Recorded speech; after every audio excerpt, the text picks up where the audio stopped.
안녕하세요 여러분. 벌써 두 번째 시간입니다. 지난 시간에 우리는 뉴런이 어떻게 생겼는지, 어떤 역할을 담당하는지, 그리고 어떠한 다양한 뉴런들이 있는지를 한번 알아봤습니다. 뉴런은 먼 곳으로 신호를 보내기 위해 가늘고 긴 구조를 가지죠. 그렇다면 이 긴 구조 속에서 어떤 일들이 벌어지기에 이 신호가 이동할 수가 있는 걸까요? 뉴런에서 축삭을 타고 신호가 쭉 이동하는 것을 우리가 전도라고 합니다. 우선 우리는 이 가늘고 긴 축삭에서 무슨 일들이 벌어지는지 한번 알아보도록 하겠습니다. 자, 그림을 보시면 여기 전압을 측정할 수 있는 볼트미터라고 하는 것이 있죠. 이 전압 측정기가 전압을 측정하기 위해서 전극을 꽂았는데 어디에다 꽂았는지 한번 보시죠. 지금 여기 보시면 요렇게 요 부분이 바로 스키드 자이언트 액손이라고 해서 축삭 부분입니다. 축삭 부분. 자, 두 전극 중에 하나는 이렇게 축삭 내부에다가 꽂았고요. 하나는 축삭 외부에다가 이렇게 꽂은 것이죠. 이렇게 꽂았을 때 생겨나는 어떤 두 지역의 어떤 전이차를 우리가 이제 측정하려고 하는 것인데요. 이와 같이 세포막 내부와 외부의 전이차를 우리가 줄여서 막전이다 이렇게 불러줍니다. 막전이라는 용어를 꼭 기억해 주시기를 바랍니다. 자, 보시면 세포막 안쪽은 쭉 보시면 마이너스가 이렇게 많이 있다는 걸 볼 수 있어요. 그리고 세포막 바깥쪽은 이렇게 플러스가 많이 있는 것을 볼 수가 있죠. 왜 이런 걸까요? 이러한 현상의 주인공은 바로 전하를 띠고 있는 입자, 이온입니다. 이온이 이 세포막 내부와 세포막 외부에 서로 다른 농도로 분포하기 때문에 세포막 내부는 상대적으로 음전을 띠고요. 세포막 외부는 상대적으로 양전을 띠게 되죠.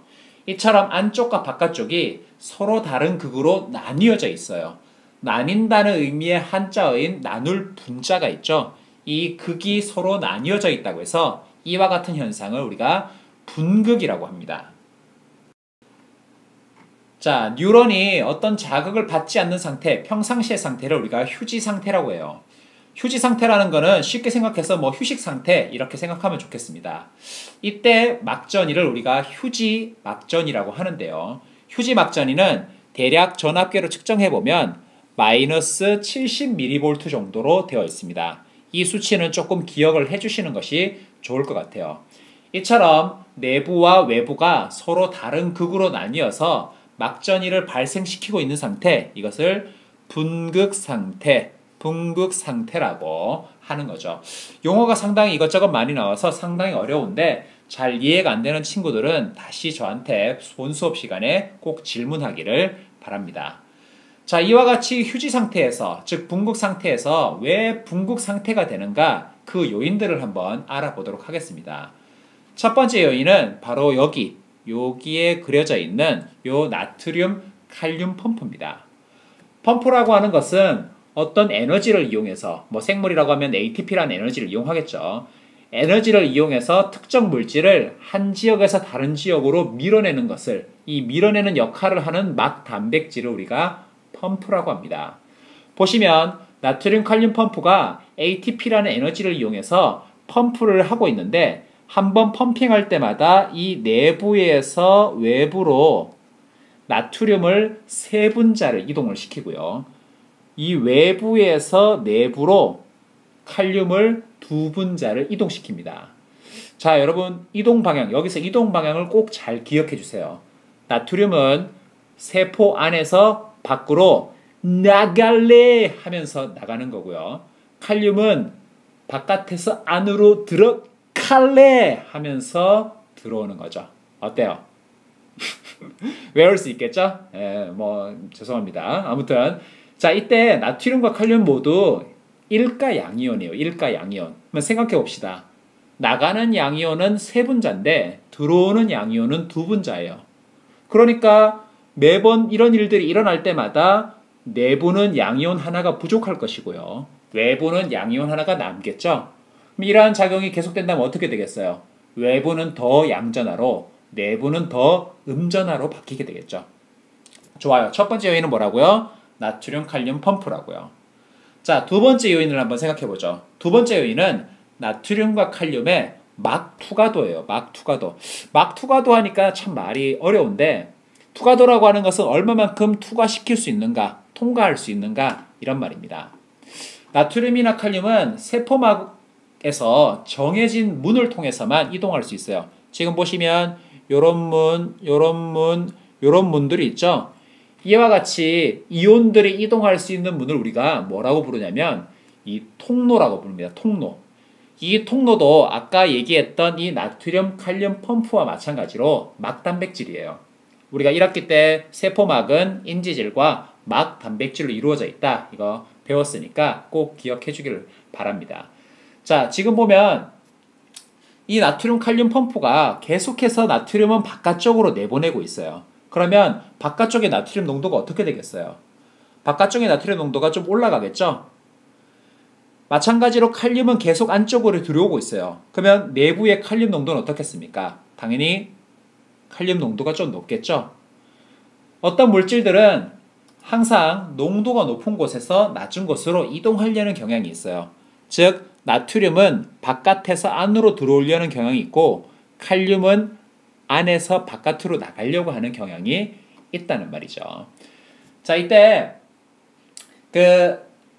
나트륨이 확산되려면은 나트륨이 통과할 수 있는 통로가 있어야 되는데 이때 이 나트륨의 통로는 상당히 적습니다. 나트륨의 대부분의 통로가 닫혀 있고 들어올 수 있는 열려 있는 통로가 거의 없어요.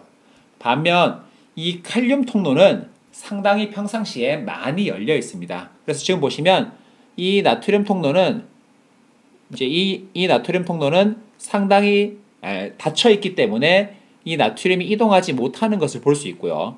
반면 칼륨은 요 칼륨은 열려 있는 곳이 있으니까 칼륨이 이렇게 이동할 수 있는 거죠. 그죠?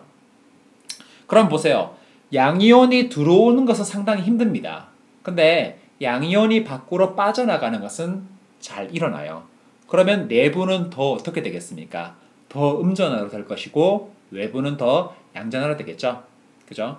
자, 마지막 요인은 여기 보시면 이 단백질이라고 하는 것이 있어요. 세포 내에 여러 가지 단백질들이 풍부하게 존재하는데 단백질은 여러분들 1학기 때 아미노산으로 이루어져 있다는 것을 배운 것을 기억할 겁니다. 아미노산 중에서는 어떤 아미노산은 음이온을 띠는 것도 있고 양이온을 띠는 것도 있어요. 이때 대체로 세포 내부에 존재하는 많은 단백질들은 음이온을 띠는 아미노산을 많이 가지고 있습니다. 그러니까 세포 내부에 이 음이온 단백질들이 풍부하게 존재하고 그로 인해서 내부가 더 음전화가 되는 거죠. 정리해보자면 나트륨 칼륨 펌프 그리고 나트륨과 칼륨의 막 투과성의 차이 그리고 세포 내부에 풍부하게 존재하는 음이온 단백질이 바로 이 붕극 상태를 만들어준다. 이렇게 기억해 주시면 되겠습니다. 자, 여태껏 말한 것은 이 신호를 이동시키기 위한 준비 상태에 대해서 말한 거예요. 이 먼 거리를 무언가 이동시킨다는 점에서 지금 설명하려고 하는 뉴런의 전도 현상은 도미노 게임하고 상당히 많이 닮아 있어요. 여러분들 도미노 게임을 연상하면서 이 뉴런의 전도 현상을 한번 생각해 보시길 바랍니다. 자, 우리가 이 도미노를 하기 위해서는 처음에 도미노를 하나하나 세우는 준비 작업이 필요하죠. 뉴런에서 붕괴 상태가 바로 그와 같은 준비 상태예요. 자, 이제 여러분들이 도미노를 다 세웠다고 한번 상상해 보십시오. 그럼 뭘 하겠습니까? 촘촘히 쌓은 도미노 중에 최초의 도미노를 여러분들이 손가락으로 살짝 밀어가지고 도미노가 주르륵 쓰러지는 것을 여러분들이 보시겠죠? 축삭에서 전도가 일어나는 것도 마찬가지입니다. 첫 도미노가 쓰러지듯 특정 지점에서 아까 만들어뒀던 붕괴 상태가 막전이의 상승으로 인해 깨어진다면 쓰러진 도미노가 다른 도미노를 쓰러지게 만들듯 어떤 특정 지점에서 붕괴 상태가 깨어진 이 변화가 주변 지점의 붕괴 상태 또한 마찬가지로 깨지게 만들게 돼요. 이와 같은 현상이 연쇄적으로 일어나는 것이 바로 전도 현상입니다. 자, 그럼 여러분들 도미노 게임을 모두 다 끝냈다면 어떻게 하겠어요? 다시 도미노 게임을 하기 위해서 도미노를 세우겠죠? 마찬가지입니다. 붕괴이 깨어진 어떤 특정 지점이 다시 붕괴 상태로 되돌아와야지만이 다음 신호를 또 전달할 수 있는 거죠. 막전이가 상승해서 붕괴이 깨어지는 것을 탈붕괴이라고 합니다. 그리고 막전이가 하강해서 북극으로 되돌아오는 것을 재분극이라고 해요. 자, 축삭의 특정 지점은 처음에 이와 같이 분극 상태에 있고요. 분극 상태에서는 내부는 음전하, 외부는 양전하. 기억해 주십시오. 자, 이러한 과정 속에서 막전이가 상승하게 되면 분극이 깨어지는 탈분극 상태로 가게 됩니다. 이 탈분극 상태는 아까 준비 상태였던 마이너스 70에서 플러스 35까지 막전이가 상승하게 돼요. 상승한 막전이는 다시 되돌아오게 되는데 상승한 막전이가 다시 분극 상태로 되돌아오게 되는데 이와 같은 현상을 우리가 재분극이라고 합니다. 이와 같은 과정 속에서 많은 양의 이온이 이제 확산되거든요. 이 확산되는 이온들을 다시 원상태로 재배치하는 과정이 일어납니다. 이러한 과정이 일어나야지만이 다시 새로운 일련의 과정들이 일어날 수 있는 거죠. 이와 같이 특정 지점에서 일어나는 어떤 일련의 과정들이 벌어지게 되면 이 이유 때문에 옆 지점에서도 마찬가지로 동일한 현상이 벌어집니다. 이와 같이 한 지점에서 일어난 어떤 막전이의 변화를 우리가 활동전위라고 우리가 부르는 거죠. 활동전위.